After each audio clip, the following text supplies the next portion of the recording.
हर लड़की के दिल में कोई न कोई सपना धड़कता है, मगर कई बार समाज उन सपनों को पनपने भी नहीं देता। इसी समाज के बीच एक छोटा सा गांव था, मरवाड़ी इलाके का भानगढ़। कच्चे घर, तंग गलियां और लोगों की सोच उससे भी ज्यादा तंग। उसी गांव में रहती थी 15 साल की एक लड़की, संजना। उसकी आंखों में एक अजब सी चमक थी, जैसे उनमें पूरा आसमान कैद हो। हर सुबह जब खेतों के ऊपर से कोई हवाई जहाज गुजरता, संजना अपनी गुलेल जैसी आवाज में कहती, एक दिन मैं भी ऐसे ही बादलों को चीरूंगी। वो दिन में पिता की चाय की दुकान पर मदद करती, दोपहर को स्कूल जाती और रात को अपनी कॉपी में नए नए एयरक्राफ्ट डिजाइन बनाती। स्कूल में उसकी अध्यापिका मिस माया कहा करती, संजना, तेरी आंखों में सपने कम जिद ज्यादा है और यही जिद तुझे दूर तक ले जाएगी। संजना हंसते हुए कहती, मैम, मैं पायलट बनूंगी। माया मैम मुस्कुराकर जवाब देती, तो फिर आसमान तेरा है। लेकिन सपनों का रास्ता सीधा थोड़ी होता है। एक दिन जब संजना स्कूल से लौटी, उसने देखा कि आंगन में हलचल है। रिश्तेदार, मिठाइयाँ, खुशियाँ सब फैल रही थी। उसने चौंक कर माँ से पूछा, क्या हुआ?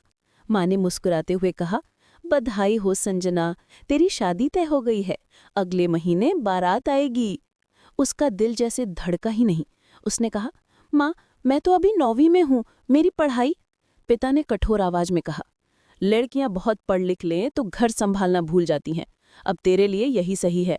लड़का अच्छा है, शहर में बस कंडक्टर है, कमाता भी ठीक है। संजना कुछ नहीं बोली।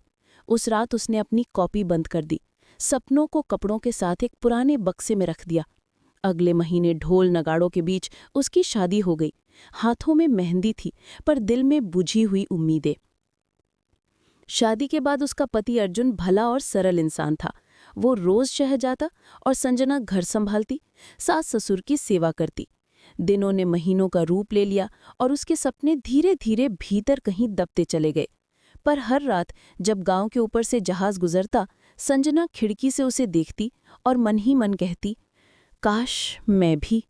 एक रात जब सब गहरी नींद में थे, संजना चुपके से अपनी पुरानी नोटबुक निकालकर पढ़ने लगी। उसकी आंखों में वही पुरानी चमक लौट आई। तभी धीरे से दरवाजा खुला। उसकी सास कमला देवी अंदर आई। संजना घबरा गई। मां जी, मैं बस ऐसे ही। कमला देवी धीरे से बोली, डर मत बेटा, मुझे पता है तू क्या ढूंढ रही है। संजना की आंखें भर आईं। मां जी, मैं पायलट बनना चाहती थी, लेकिन अब सब खत्म हो गया। कमला देवी खिड़की के पास जाकर बोली, कुछ भी खत्म नहीं होता जब तक इंसान खुद हार नहीं मानता। फिर उन्होंने धीमे स्वर में कहा, तुझे पता है, मेरा भी एक सपना था। IAS बनना चाहती थी मैं, और पढ़ाई में भी बहुत अच्छी थी। लेकिन मेरे माँ बाप ने कहा, लड़कियों को इतना पढ़ाने की जरूरत क्या है। मेरी शादी करा दी। मेरा सपना वहीं का वहीं रह गया। पर जब मैं तुझे किताबों के साथ देखती हूँ, तो लगता है जैसे मेरे सपनों की चिंगारी तू फिर से जला रही है। अगली सुबह जब अर्जुन काम पर गया, तो कमला देवी बोली, संजना, तू फिर से पढ़ाई शुरू कर, घर का काम मैं संभालूंगी। संजना हिचकिचाई, पर लोग क्या कहेंगे? कमला देवी हंस पड़ी।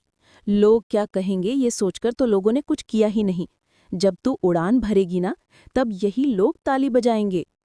उस दिन से संजना की जिंदगी बदल गई।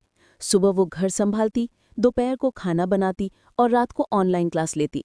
कभी नींद से लड़ते लड़ते किताबें खुली रह जाती, कभी थकान के आंसू गिरते। लेकिन हर शाम उसकी सास उसकी पीठ थपथपाकर कहती, मेरी पायलट बेटी, ये कॉकपिट क्या होता है? संजना हंसकर बताती, मां जी, वहीं से जहाज उड़ाया जाता है। कमला देवी गर्व से कहती, तो जल्दी सीख ले बेटा, एक दिन हमें भी अपनी उड़ान में बिठाना है। धीरे धीरे समय आगे बढ़ा। संजना ने 12वीं पास की, फिर एविएशन कॉलेज में दाखिला मिला। अर्जुन अब पूरा साथ दे रहा था। तू पढ़ाई कर, बाकी मैं संभाल लूंगा, उसने कहा। और फिर वो दिन आया जब पहली बार संजना किसी विमान के कॉकपिट में बैठी। उसने खिड़की से आसमान की तरफ देखा और उसकी आंखों से आंसू गिर पड़े, जीत के आंसू।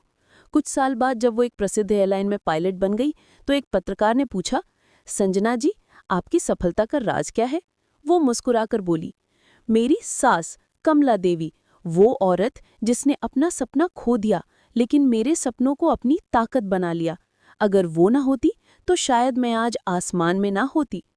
हर लड़की के भीतर एक संजना छिपी होती है, जो उड़ना चाहती है, सपने देखना चाहती है, लेकिन हालात उसे रोकते हैं। और हर घर में कहीं न कहीं एक कमला देवी भी होती हैं, जो दूसरों के सपनों में अपना अधूरा सपना पूरा होते देखना चाहती हैं।